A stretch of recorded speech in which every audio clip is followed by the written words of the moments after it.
राधे राधे। श्री बृहस्पतिवार व्रत कथा। भारतवर्ष में एक प्रतापी और दानी राजा राज्य करता था। वह नित्य गरीबों और ब्राह्मणों की सहायता करता था। यह बात उसकी रानी को अच्छी नहीं लगती थी। वह न ही गरीबों को दान देती और न ही भगवान का पूजन करती, और राजा को भी दान देने से मना करती थी। एक दिन राजा शिकार खेलने वन को गए हुए थे, तो रानी महल में अकेली थी। उसी समय बृहस्पति देव साधु वेश में राजा के महल में भिक्षा के लिए गए और भिक्षा मांगी। रानी ने भिक्षा देने से इनकार किया और कहा, हे साधु महाराज, मैं तो इस दान पुण्य से तंग आ गई हूँ। मेरा पति सारा धन लुटाते रहते हैं। मेरी इच्छा है कि हमारा सारा धन नष्ट हो जाए और ना रहेगा बांस ना बजेगी बांसुरी। साधु ने कहा, देवी तुम तो बड़ी विचित्र हो। धन संतान तो सभी चाहते हैं, पुत्र और लक्ष्मी तो पापी के घर भी रहनी चाहिए। यदि तुम्हारे पास अधिक धन है तो भूखों को भोजन दो, प्यासों के लिए प्याऊ बनवाओ, मुसाफिरों के लिए धर्मशालाएं खुलवाओ। जो निर्धन अपनी कुंवारी कन्याओं का विवाह नहीं कर सकते उनका विवाह करा दो। ऐसे और कई काम हैं जिनके करने से तुम्हारा यश लोक परलोक में फैलेगा। परंतु रानी पर उपदेश का कोई प्रभाव नहीं पड़ा। वह बोली, महाराज आप कुछ न समझाएं, मैं ऐसा धन नहीं चाहती जो हर जगह बांटती फिरूं। साधु ने उत्तर दिया, यदि तुम्हारी ऐसी इच्छा है तो तुम ऐसा करना कि बृहस्पतिवार को घर लीपकर पीली मिट्टी से अपना सिर धोकर स्नान करना, भट्टी चढ़ाकर कपड़े धोना। ऐसे करने से आपका सारा धन नष्ट हो जाएगा। इतना कहकर वह साधु महाराज वहाँ से अंतर्ध्यान हो गए। साधु के अनुसार कही बातों को पूरा करते हुए रानी को केवल 3 बृहस्पतिवार ही बीते थे कि उनकी समस्त धन संपत्ति नष्ट हो गई। भोजन के लिए राजा का परिवार तरसने लगा। तब एक दिन राजा ने रानी से कहा, रानी तुम यहीं रहो, मैं दूसरे देश जाता हूँ, क्योंकि यहाँ पर सभी लोग मुझे जानते हैं, इसलिए मैं कोई छोटा कार्य नहीं कर सकता। ऐसा कहकर राजा परदेश चला गया।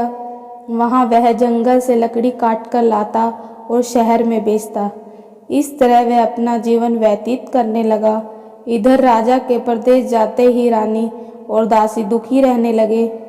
एक बार जब रानी और दासी को 7 दिन तक बिना भोजन के रहना पड़ा, तो रानी ने अपनी दासी से कहा, हे दासी, पास ही के नगर में मेरी बहन रहती है, वह बड़ी धनवान है। तू उसके पास जा और कुछ ले आ, ताकि थोड़ी बहुत गुजर बसर हो जाए। दासी रानी के बहन के पास गई। उस दिन गुरुवार था और रानी की बहन उस समय बृहस्पतिवार व्रत की कथा सुन रही थी। दासी ने रानी की बहन को अपनी रानी का संदेश दिया, लेकिन रानी की बड़ी बहन ने कोई उत्तर नहीं दिया। रानी की बहन से कोई उत्तर नहीं मिला तो वह दुखी हुई और उसे क्रोध भी आया। दासी ने वापस आकर रानी को सारी बात बता दी। रानी ने सुनकर अपने भाग्य को बहुत कोसा। उधर रानी की बहन ने सोचा कि मेरी बहन की दासी आई थी, परंतु मैं उससे नहीं बोली, इससे वह बहुत दुखी हुई होगी। कथा सुनकर और पूजन समाप्त करके वह अपनी बहन के घर आई और कहने लगी, हे बहन, मैं बृहस्पतिवार का व्रत कर रही थी। तुम्हारी दासी मेरे घर गई थी, परंतु जब तक कथा होती है तब तक ना तो उठते हैं और न ही बोलते हैं, इसलिए मैं नहीं बोली। कहो दासी, क्यों गई थी? रानी बोली, बहन तुमसे क्या छिपाऊं, हमारे घर में खाने तक को अनाज नहीं था। ऐसा कहते कहते रानी की आंखें भर आई। उसने दासी समेत पिछले 7 दिनों से भूखे रहने तक की बात बताई। अपनी बहन को विस्तार पूर्वक सब कह सुनाया। रानी की बहन बोली, देखो बहन, भगवान बृहस्पति देव सबकी मनोकामना को पूर्ण करते हैं। देखो, शायद तुम्हारे घर में अनाज रखा हो। पहले तो रानी को विश्वास ही नहीं हुआ, पर बहन के कहने पर उसने अपनी दासी को अंदर भेजा तो सचमुच अनाज से भरा एक घड़ा मिल गया। यह देखकर दासी को बड़ी हैरानी हुई। दासी रानी से कहने लगी, हे रानी, जब हमको भोजन नहीं मिलता तो हम व्रत ही तो करते हैं, इसलिए क्यों न इनसे व्रत और कथा की विधि पूछ ली जाए, ताकि हम भी व्रत कर सकें। तब रानी ने अपनी बहन से बृहस्पतिवार व्रत की कथा के बारे में पूछा। उसकी बहन ने बताया, बृहस्पतिवार के व्रत में चने की दाल और मुनक्का से विष्णु भगवान का केले की जड़ में पूजन करें तथा दीपक जलाएं, व्रत कथा सुने और पीला भोजन ही करें। इससे बृहस्पति देव प्रसन्न होते हैं।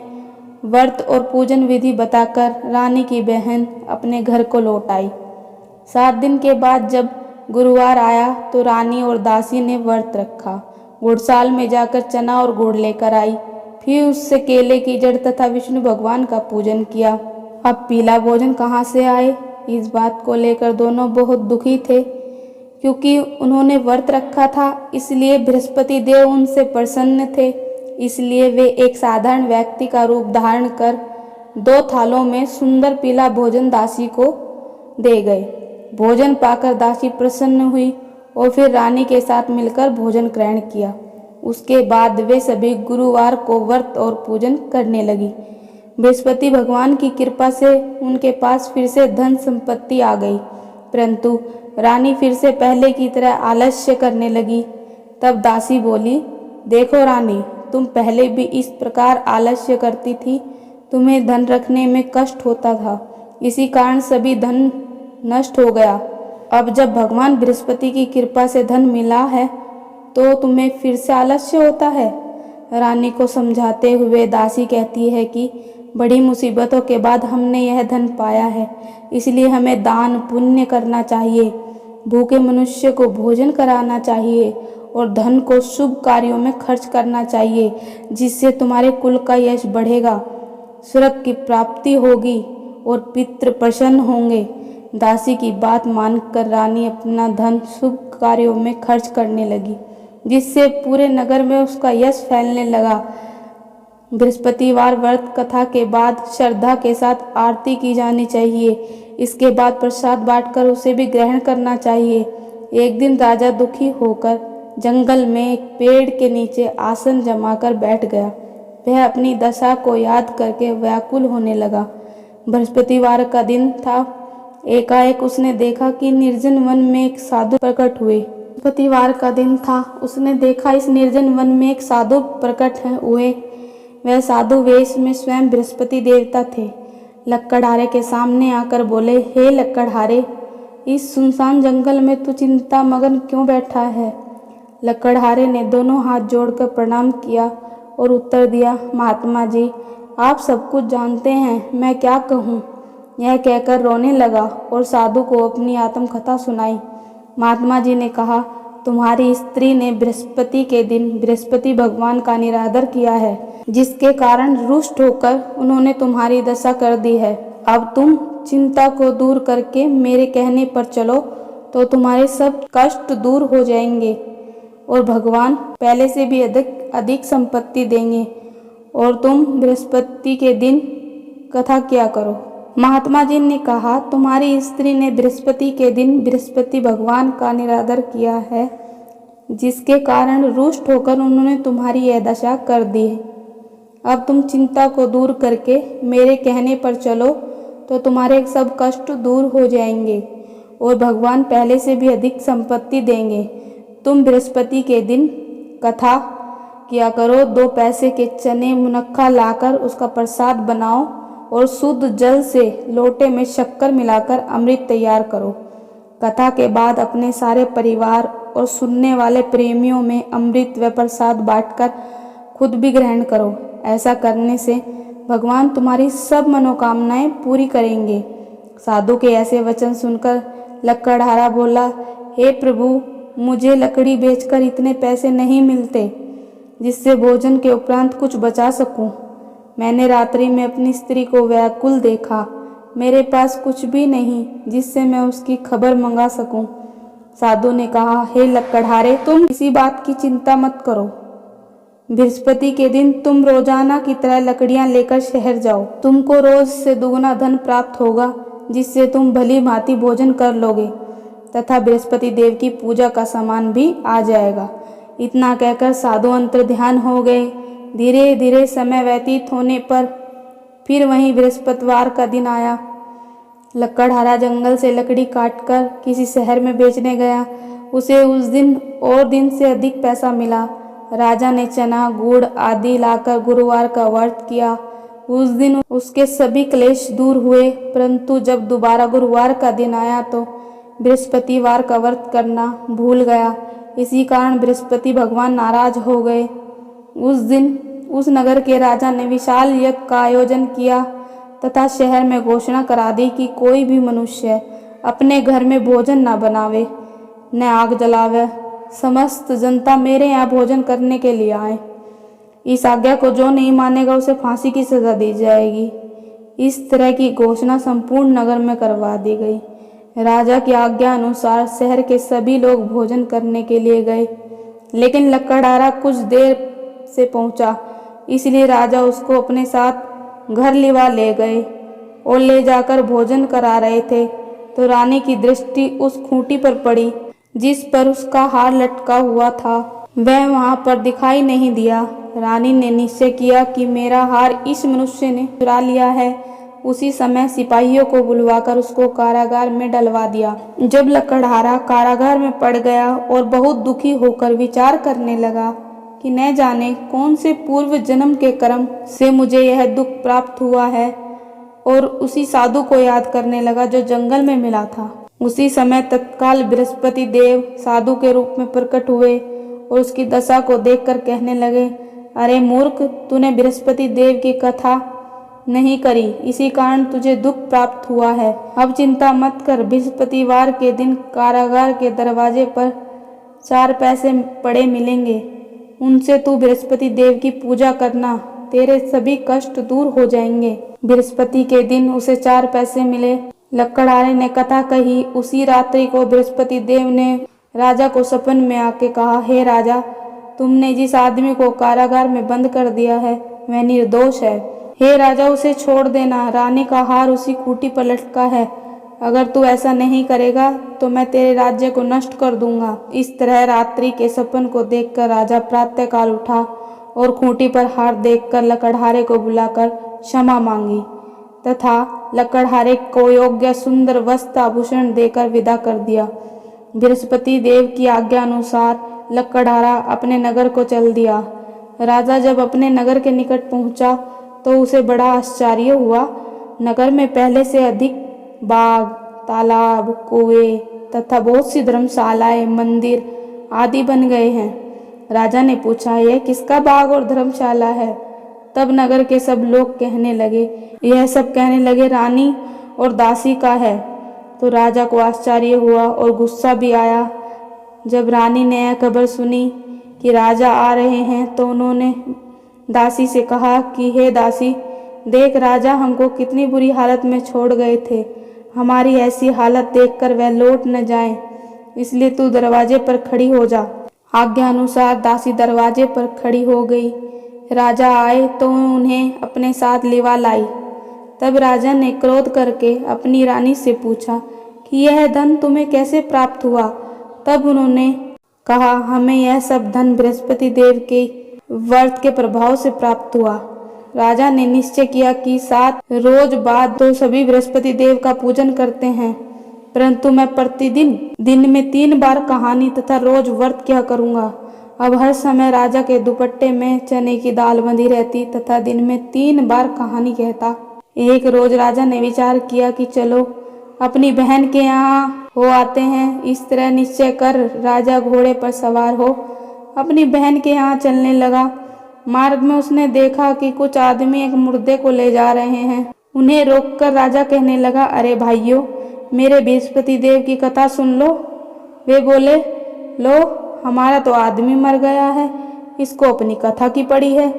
परंतु कुछ आदमी बोले, अच्छा कहो, हम तुम्हारी कथा भी सुनेंगे।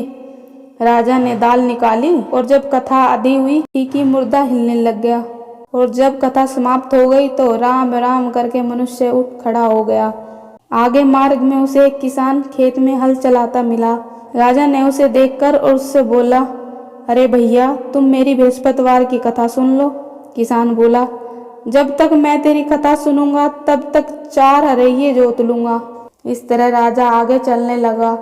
राजा के हटते ही बैल पछाड़ खाकर गिर गए तथा किसान के पेट में बड़ी जोर से दर्द होने लगा। उस समय उसकी माँ रोटी लेकर आई।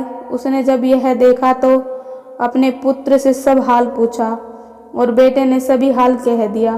तो बुढ़िया दौड़ी दौड़ी उस घुड़सवार के पास गई और बोली कि मैं तेरी कथा सुनूंगी, तू अपनी कथा मेरे खेत पर चलकर ही कहना। राजा ने बुढ़िया के खेत पर जाकर कथा कही, जिसके सुनते ही वे बैल उठ खड़े हुए तथा किसान के पेट का दर्द भी बंद हो गया। राजा अपने बहन के घर पहुंचा। बहन ने भाई की खूब मेहमानी की। दूसरे रोज प्रातःकाल राजा जगा तो वह देखने लगा कि सब लोग भोजन कर रहे हैं। राजा ने अपनी बहन से कहा, ऐसा कोई मनुष्य है जिसने भोजन नहीं किया हो? मेरी बृहस्पतिवार की कथा सुन ले।